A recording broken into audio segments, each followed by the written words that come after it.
everyone, Cindy Harrison here, artist and host of Paint with Heart, here to give you some more tips from the table. Today's tip from the table is how to prepare surfaces, and I'll show a few different surfaces and how to prepare them properly to accept your painting and that make your painting more beautiful when it's finished. The first one is going to be on wood, how to prepare a wood surface. So first off, the supplies that you will need is obviously your wood surface, some sealer. I use DecoArt Americana multi-purpose sealer, a wide brush, and a form of sandpaper, whether it's on this little disc that you can put in your finger when sanding.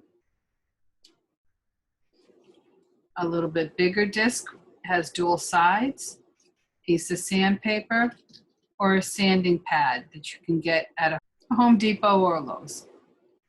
So here is my wooden box, and what I'm going to do is take some multi-purpose sealer, pour that out on your surface, on your palette. Now, if your surface is very rough to begin with, you're going to want to sand it. If they're smooth, what you're going to do is pick up a flat, I pick up a flat brush, but pick up the biggest brush you own, short of a house brush.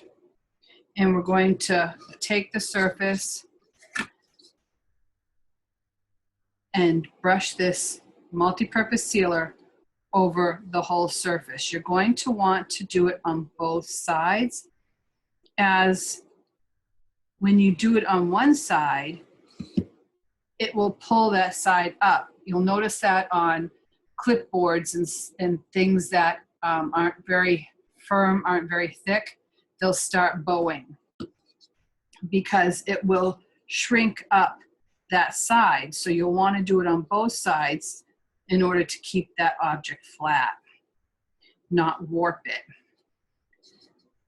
So basically you go around inside and outside of your box and cover all that area with the all-purpose sealer, multi-purpose sealer, or whatever sealer you have on hand.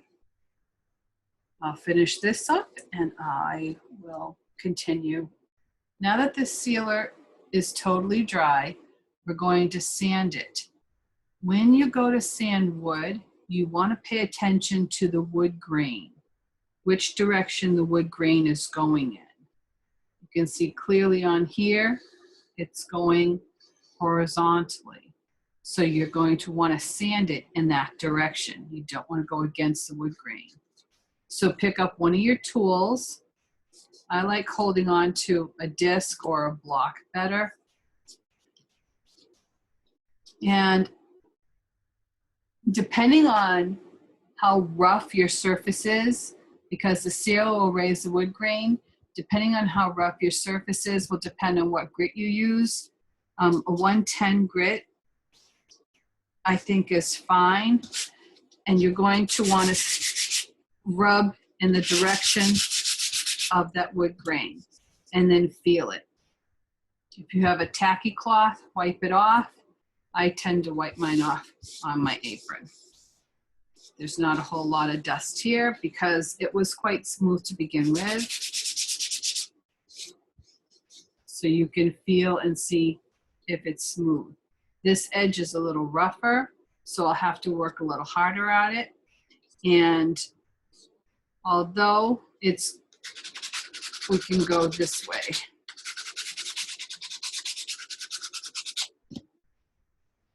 And that makes it smoother. You can round off the edges against the grain, and that makes that smooth. Again, you see the grains going this way.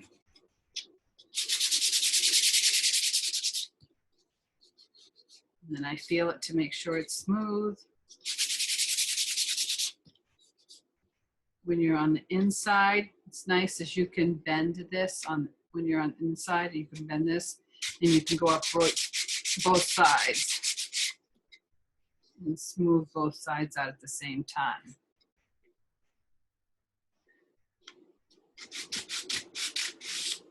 So that's all I can tell you about this right now.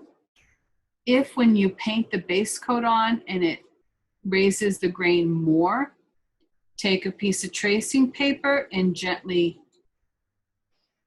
rub in the direction of the wood grain, and it will calm down that paint and you can add a second layer. So that's it for wood. Let's go on to the next surface. Composition notebooks. If you want to paint on a notebook that has a glossy finish, first off, you're going to want to sand it. And being that it's not wood, it doesn't have a grain. So you can sand it in whatever direction you want, but give it some tooth. That's what sanding it does. It gives it some tooth so that it will accept whatever you put on it. So go ahead and sand that area, the whole area. I usually tape off the binding and I gesso all of this. So you're going to want to have a bottle of gesso and gesso this whole area. It might take 2 coats depending on how thick or thin your gesso is. Once you have the gesso dry,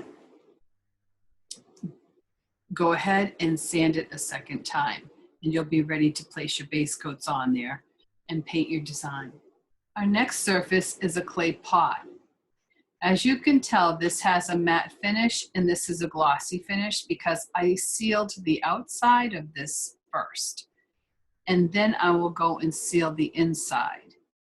If you are going to paint on a clay pot and try to use it as a planter, you will definitely want to seal the inside.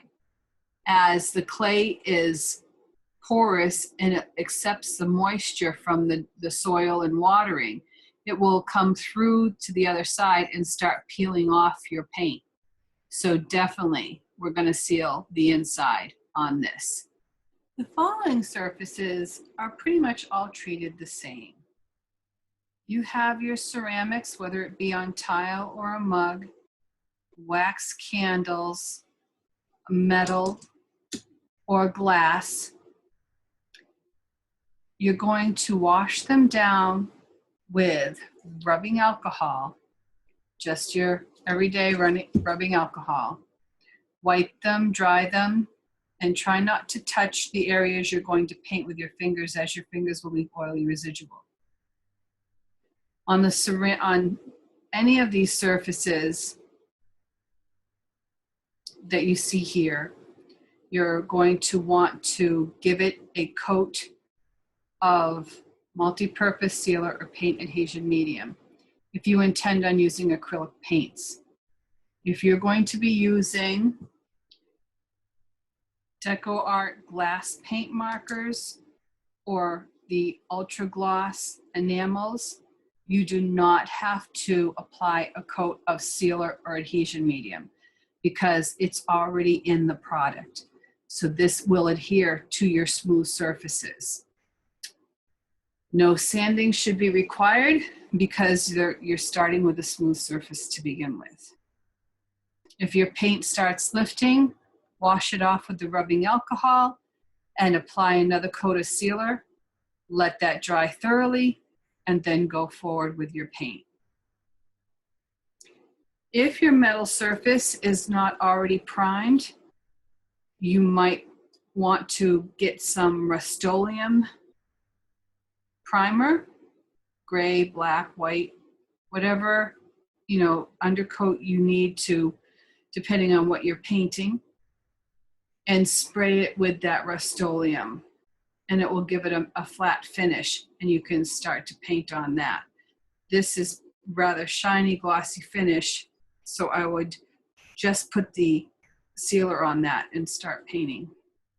Slate is wash and go. Wash the grime off of it, and you can start painting and then seal your project when you're done. Canvas is the same way. If you want to take a piece of tracing paper, however, and burnish over it just in case there's any burrs, imperfections, you can do that. But otherwise than that, it's an actual ready-to-go surface that you can start painting on immediately and just finish it off with a varnish sealer when you're done. That's all I have for today. If you have any questions, you can contact me, Cindy, at cindyharrisonart.com, and I will be glad to answer anything I can and help you on your painting journey. There are also free art lessons if you're interested in learning more about different projects, different techniques, different products. I have over 37 episodes under Paint with Heart on my website with unlimited viewing. And we also have that live performance every week on Sundays, 3 p.m. Eastern, 12 p.m. Pacific.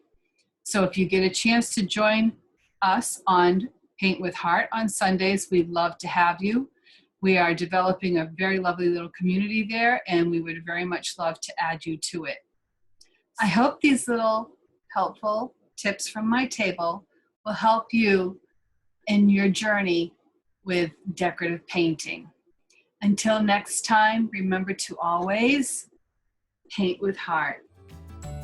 Take care.